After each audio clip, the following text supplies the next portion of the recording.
All right, ladies and gentlemen, my name is Mr. Benjamin, and I'm the presidential candidate of the fictional Common Sense People's Party.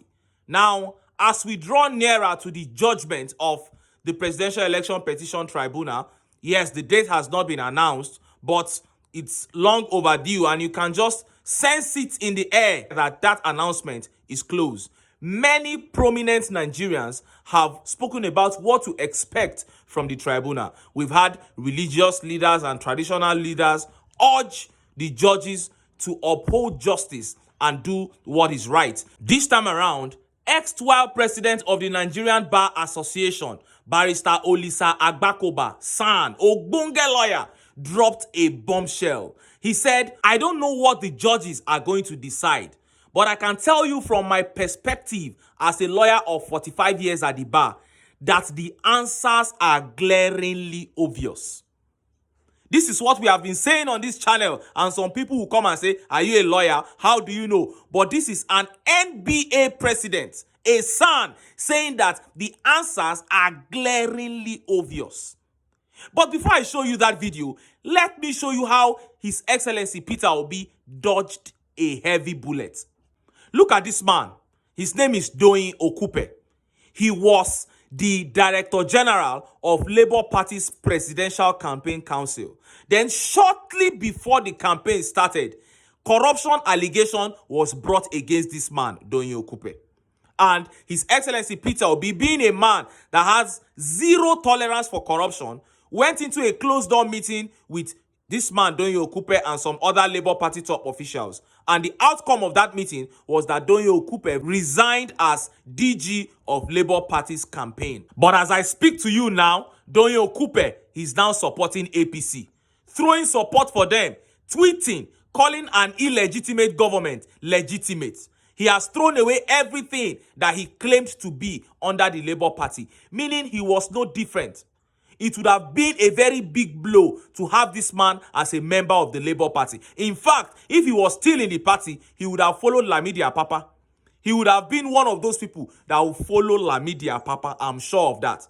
And the recent tweet got obedience, blasting him, and they began to block him, saying they don't want to have anything to do with him again. It's a very long tweet, but I'll just take the first part of the tweet. He said, "For President Bola Tinubu, still many rivers to cross." President Bola Tinubu actually hit the ground sprinting, showing much determination, zeal, commitment, and courage. He has taken two extraordinarily bold steps by abolishing fuel subsidy and equalizing foreign exchange. This is the same man that he said he's not good to be president. He is this, he's that. Now, he are throwing support for him, and obedience came for him in the comment section. This tweet says, "This won't make them forget your EFCC case, Sha." Oh, and this tweet right here says, "Mr. Doyin fell off hard. It was not coincidence that he was forced to resign as the presidential campaign DG of Labour Party. It was really the hand of God that shoved him out. A man without honor or pride. Typical Niger politician. Unfortunately, we have grown past that." Yes, nobody's looking at him again. He's only disgracing himself further. And this tweet says, "Bros don't collect baht dollars, or is it corn kernels? The fact you had corruption charges hanging over your head made me realize you were not worthy of being dubbed and obedient. We are glad you shed your snake skin and have joined your morally bankrupt clan of thieves, as that is where you belong. Thank you for exposing the treasonous thief you are and laying your moral bankruptcy bare for a nation to see. Enjoy the plunder while it lasts. Reckoning they come." Oh, what a tweet. I love it so much. And this other tweet that I love so much says, "One thing you will never succeed in doing to my psyche is bringing me to that place where I succumb to stereotyping of Yorubas as snitches and betrayers. You are on your own, and this is how your career will end." Thank you for this tweet. This guy is saying, "You are not going to get me to start attacking the Yoruba race, Mr. OKUPE, because of your own foolishness." He said, "No, it is only you I'll face, because we still have great men like the leader of Afenifere, Adebanjo, Dele Farotimi, the great lawyer, and former President Olusegun Obasanjo, all Yoruba men, and many more Yoruba men, Akin Oshitokun, standing firm behind His Excellency Peter Obi and saying the truth. So, Doyin OKUPE, shame on you and only you. Now, let me show you the video of the ex-royal president of Nigerian Bar Association, Olisa Agbakoba San, saying it to the tribunal judges as it should be. See the video. The courts have been doing lately.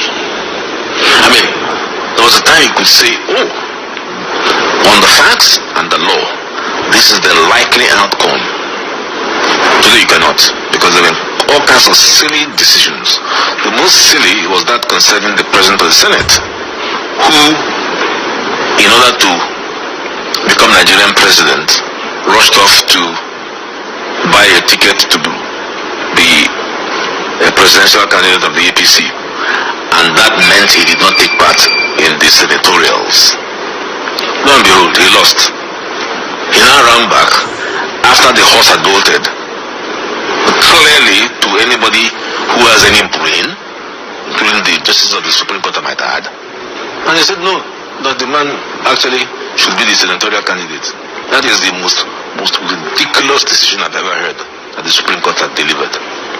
So that's why it's difficult. Of course, I don't want to talk about the case of Imo State, where everything was turned upside down. So I don't have the sort of confidence that I used to have in the judiciary, and I've not been surprised if this thing goes one way or the other. I cannot forecast the outcome. I have the legal tools and the factual issues. So if I put it into my computer, I know what answer it will give me. But I'm not part of the panel, so I don't know whether the justices will see it the way I'm seeing it. But I can tell you, from my own perspective as a lawyer for the 5 years at the bar, that the answers are glaringly obvious. But as Oliver Wendell Holmes said in the Raleigh School of Jurisprudence, it is the prophecy of what the court does in fact, and nothing more pretentious. That is the law. So if you ask me what will be the outcome of the petition, first of all, I cannot say because it's sub judice. But second of all, I cannot even say because the Supreme Court itself is unpredictable. They ought to be predictable, which is why people are now beginning to question. There's a new school of thinking coming up to say, should the Supreme Court really be final? You have heard him. He said he does not have the kind of confidence that he used to have in the judiciary. That is a whole ex-NBA president speaking. He said in the past you could tell when you look at a case and all the evidence provided what the answers would be. He said, but now you can't tell anymore. He cited the case of Ahmed Lawan, former Senate president, who didn't contest an election and he was put in that office. Then the case of Hope Uzodinma, who was moved from number 4 to number 1. That case shocked everybody. When we complained, they said we are not lawyers. What are we saying? But this is the NBA president, ex-while, now saying that the thing shocked him too. This man has been practicing for 45 years and he's saying he can tell us for free that with everything on ground, the answers at this present presidential election petition tribunal, the answers are glaring. And we know who should be the winner. And it is good that people like Barrister Olisa Agbakoba San have come out to speak up, to speak the truth into the air, onto the media, so that the judiciary can know that the people already know what to expect. You can't say they are not learned. This is your learned colleague now saying that the answers are glaring. So you have nothing to tell the people. You have no excuse for not delivering justice. So in order for you not to plunge the country into chaos, we are asking that you do the right thing. Do the right thing. All eyes on the judiciary. All eyes on the judiciary. You have done several stupid things in the past. You put Ahmed Lawal in office when he didn't contest election. You took Hope Uzodinma from number 4 to number 1. The people ignored all these things. But now, the country is on a brink. The country needs to be rescued. And the people trust His Excellency Peter Obi to rescue the country. And that was why they gave him their votes. Under the rain and under the sun, they came out and they supported him freely until Mahmoud Yakubu scattered everything. And now they are asking the judiciary to do the right thing. Pass judgment according to the dictates of the constitution and according to the electoral laws, without fear and without favor. And we eagerly expect the day where we go pass that judgment, for the sake of those of us who in this country now, and for the sake of the children yet unborn. But until then,